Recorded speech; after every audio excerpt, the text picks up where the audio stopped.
السلام علیکم بچوں، آج ہمارا چھٹا لیکچر ہے 9th کلاس کی اسلامیات کا باب سوم موضوعاتی مطالعہ۔ اس کی جز الف ایمانیات دو حصوں پر مشتمل ہے، ایک عقیدہ توحید اور دوسرا عقیدہ رسالت۔ عقیدہ توحید کے بارے میں ہم تفصیل سے پڑھ چکے ہیں، عقیدہ رسالت کے بارے میں ہم پڑھ رہے ہیں۔ پہلے ہم عقیدہ رسالت کا ہم نے معنی اور مفہوم پڑھا ہے، اس کے بعد ہم نے تو نبوت اور رسالت کی ضرورت اور اہمیت پڑھیا۔ آج ہم حب رسول کے بارے میں اپنے خیالات کا اظہار کریں گے۔ حضرت محمد صلی اللہ علیہ وسلم اللہ تعالیٰ کے آخری نبی اور رسول ہیں، یہ بات ہم جانتے ہیں۔ سابقہ تمام شریعتیں منسوخ ہو چکی ہیں، اب ان کی کوئی قدر و قیمت نہیں ہے۔ اب ہر انسان کے لیے آپ صلی اللہ علیہ وسلم پر ایمان لانا اور آپ صلی اللہ علیہ وسلم کی اطاعت اور پیروی کرنا ضروری ہے۔ ایک مسلمان کے لیے جب تک تمام کائنات سے زیادہ رسول اللہ صلی اللہ علیہ وسلم کی ذات مبارکہ عزیز ترین نہ ہو جائے، ایمان ناقص اور ادھورا ہوتا ہے۔ نبی پاک صلی اللہ علیہ وسلم پر ایمان لانا اور اپنی ہر چیز کو ان پہ ترجیح دینا، یہ کیا ہے؟ ضروری ہے، ٹھیک ہے؟ اس کے بغیر ہمارا ایمان مکمل نہیں ہو سکتا۔ آپ صلی اللہ علیہ وسلم کا ارشاد ہے، تم میں سے کوئی شخص اس وقت تک مومن نہیں ہو سکتا جب تک وہ اپنے ماں باپ، اپنی اولاد اور سب لوگوں سے زیادہ مجھ سے محبت نہ کرے۔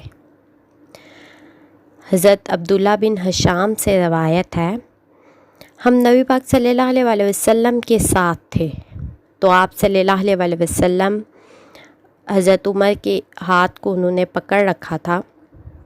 حضرت عمر نے عرض کیا، اے اللہ کے رسول صلی اللہ علیہ وسلم، آپ صلی اللہ علیہ وسلم مجھے میری جان کے سوا ہر چیز سے زیادہ محبوب ہے۔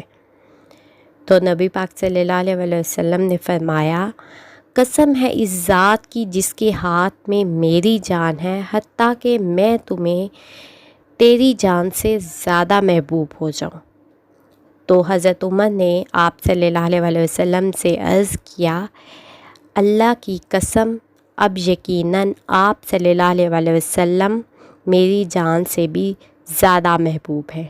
تو نبی پاک صلی اللہ علیہ وسلم نے فرمایا، اب اے عمر بات بنی۔ رسول اللہ صلی اللہ علیہ وسلم نے قسم کھا کر بیان فرمایا کہ ایمان کی تکمیل کے لیے آپ صلی اللہ علیہ وسلم کو اپنی جان سے زیادہ محبوب رکھنا ضروری ہے۔ اس طرح نبی پاک صلی اللہ علیہ وسلم سے محبت کے تقاضے ہیں۔ نیکسٹ، نبی پاک صلی اللہ علیہ وسلم سے محبت کا پہلا تقاضا ہے کہ نبی پاک صلی اللہ علیہ وسلم سے محبت تمام رشتوں اور تمام تعلقات سے بڑھ کر ہو، اور آپ صلی اللہ علیہ وسلم پر جان اور مال نچھاور کرنے کا جذبہ ہو، کہ ہم نبی پاک صلی اللہ علیہ وسلم پہ اپنا ہر کچھ قربان کرتے، ہر چیز قربان کرتے، مال ہو، جان ہو، کچھ بھی ہو، رشتے ہوں، وہ سب نبی پاک صلی اللہ علیہ وسلم پر قربان کر دے۔ یہ حب رسول کا تقاضا ہے۔ دوسرا تقاضا ہے نبی پاک صلی اللہ علیہ وسلم کے احکام کی تکمیل، ہر ممکن ان کے احکام کی تکمیل کی کوشش کریں، ہم جہاں تک ہم سے ہو سکے ہم اپنی آخری جان تک ہم اس حکم کو مکمل کرنے کی کوشش کریں۔ تیسرا تقاضا ہے نبی پاک صلی اللہ علیہ وسلم کی سنت کی پیروی کی جائے، یعنی ہمیں اپنی زندگی نبی پاک صلی اللہ علیہ وسلم کی سنت کے مطابق گزارنی چاہیے۔ چوتھا تقاضا ہے آپ صلی اللہ علیہ وسلم پر کثرت سے درود پڑھنا چاہیے۔ اور چوتھا تقاضا یہاں پہ نہیں ہے، صحابہ کرام اور اہل بیت کی محبت۔ رسول اللہ صلی اللہ علیہ وسلم کے ساتھ محبت کا تقاضا ہے کہ صحابہ کرام اور آپ صلی اللہ علیہ وسلم کے اہل بیت سے بھی محبت ہو۔ کیونکہ آپ کو ان سے محبت تھی، اس لیے ہمیں بھی ان سے محبت کرنی چاہیے۔ صحابہ کرام آپ صلی اللہ علیہ وسلم کو صحابہ کرام اپنی جان، مال، دنیا کے ہر چیز سے زیادہ عزیز رکھتے تھے۔ جیسے کہ ایک واقعہ ہے، قریش نے حضرت حبیب بن عدی کو پھانسی دیتے وقت تختہ دار پر چڑھایا تو ان سے سوال کیا، کیا تم گوارا کرو گے کہ محمد صلی اللہ علیہ وسلم تمہاری جگہ تختہ دار پر ہوں؟ وہ بولے، رب عظیم کی قسم، مجھے یہ بھی گوارا نہیں کہ میری جگہ محمد صلی اللہ علیہ وسلم کے قدم مبارک میں کوئی کانٹا بھی لگے، اور میری جان کی حفاظت کے بدلے محمد صلی اللہ علیہ وسلم کو اتنی بھی تکلیف پہنچے جتنی تکلیف ایک کانٹا چبھنے میں کسی کو ہوتی ہے۔ قریش یہ جواب سن کر دنگ رہ گئے کہ صحابہ کرام اس قدر آپ صلی اللہ علیہ وسلم سے محبت کرتے تھے۔ نبی پاک صلی اللہ علیہ وسلم سے محبت کے بغیر ایمان اور دین کی تکمیل نہیں ہو سکتی۔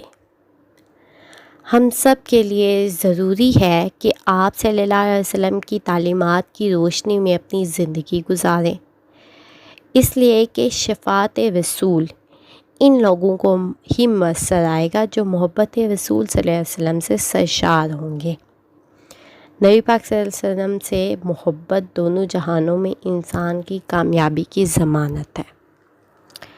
اتباع سنت اور اطاعت سنت صرف چند عبادات تک محدود نہیں ہے، بلکہ یہ اطاعت رسول ساری کی ساری زندگی پر محیط ہے۔ زندگی جیسے نماز کی ادائیگی میں جس طرح اتباع سنت مطلوب ہے، اسی طرح اخلاق و کردار میں بھی اتباع سنت مطلوب ہے۔ جس طرح روزے اور حج کے مسائل میں اتباع سنت ہونی چاہیے، اسی طرح کاروبار اور باہمی لین دین میں بھی یہ مطلوب ہے۔ حب رسول کا یہ تقاضا ہے کہ ہم نبی پاک صلی اللہ علیہ وسلم کی اطاعت و اتباع کریں، ان کی سنت پر عمل کریں۔ اللہ تعالیٰ ہمیں رسول اللہ صلی اللہ علیہ وسلم کی سچی اور عملی محبت نصیب فرمائے۔